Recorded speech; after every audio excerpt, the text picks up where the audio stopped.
नमस्कार मंडळी, मी साहिल चव्हाण तुमचा माझ्या यूट्यूब चॅनलवरती स्वागत करतोय। तर आज आमच्या महादेवाच्या देवळात असा दीपोत्सव काय असतं तुमका वेगळा सांगायची गरज नाही। तर मंडळी, त्रिपुरारी पौर्णिमे दिवशी आमच्या महादेवाच्या देवळात दिवे लावून दीपोत्सव साजरा केला जाता। आज त्रिपुरारी पौर्णिमा म्हणजेच दीपोत्सव, तर उद्या आमची जत्रा असता। चला तर आजचा ब्लॉग आपण सुरू करूया। आता आपण चाललो आहोत देवळाकडे, चला। तर मंडळी, माझे तसेच तुमका यूट्यूब ब्लॉग्स बघूचे असतील तर माका सबस्क्राईब करून ठेवा। तुमका असाच कोकणातला काय काय बघू गावताला माझ्या चॅनलवरती। तर मंडळी, तुम्ही बघू शकतात आमच्या महादेवाचा देऊळ निसर्गाच्या सानिध्यात कसा वसलेला आता।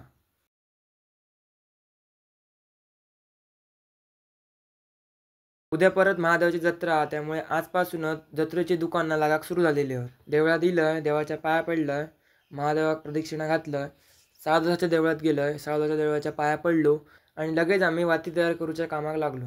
गावातले मंडळी तर काम करीतच होते, त्याचबरोबर आमचे छोटेखानी मंडळी युवलो आणि मयुरेश पण ते काम करू लागले। पंटेतला तेल खालती फरशेर पट्टा कामा नये म्हणून पंटे खालती डिशी ठेवचा काम मी हातात घेतलं। यशान त्यावर पंटे ठेवूक घेतल्यान आणि मग कॅन मधलं तेल छोट्या जारमध्ये काढूक घेतल्यान। तर मग आम्ही सगळ्यांनी तेल घेतला आणि सगळ्या पंटेंमध्ये भरूचा काम केला। अशा प्रकारे देवळाकडे गर्दी हळूहळू वाढली आणि सगळेजण दीपोत्सवाच्या तयारीक लागले।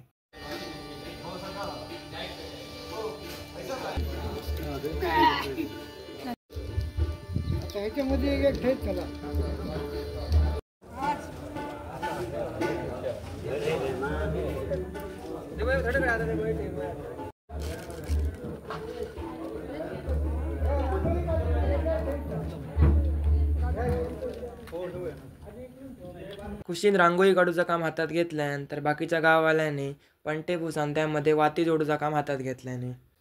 अशा प्रकारे देवळाकडे सगळीकडे पंटे ठेवून झालेले आहेत। देवाच्या गाभाऱ्यात पण पंटे ठेवलेले आहेत। आता फक्त भटजी येतले, गारणा घालतले आणि नंतर दिवे पेटवचं काम सुरू होतला।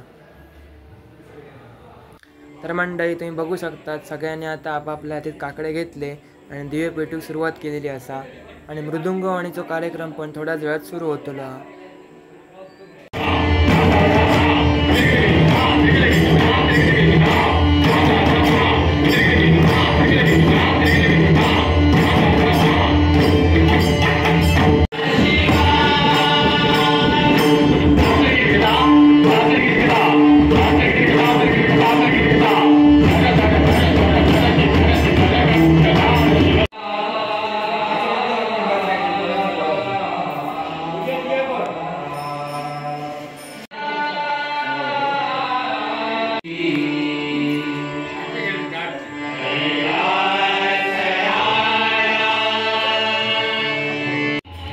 चला तर आता गावातले मंडळी दिवे पेटवतात ते तुमका मी आता दाखवतो।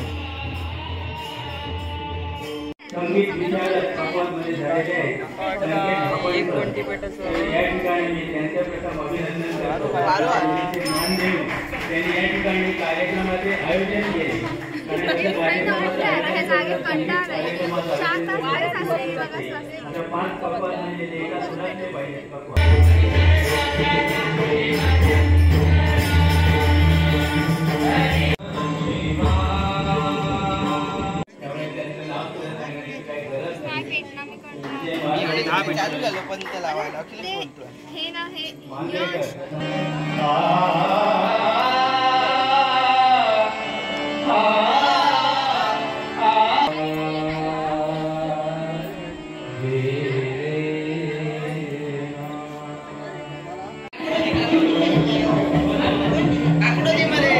यश करतो काय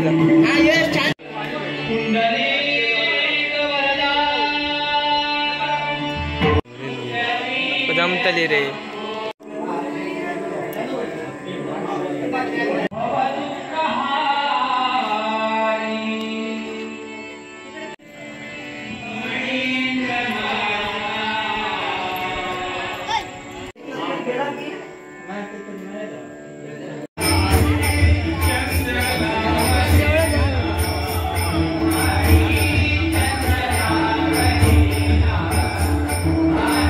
चला तर आता आम्ही जातो घरात। धन्यवाद।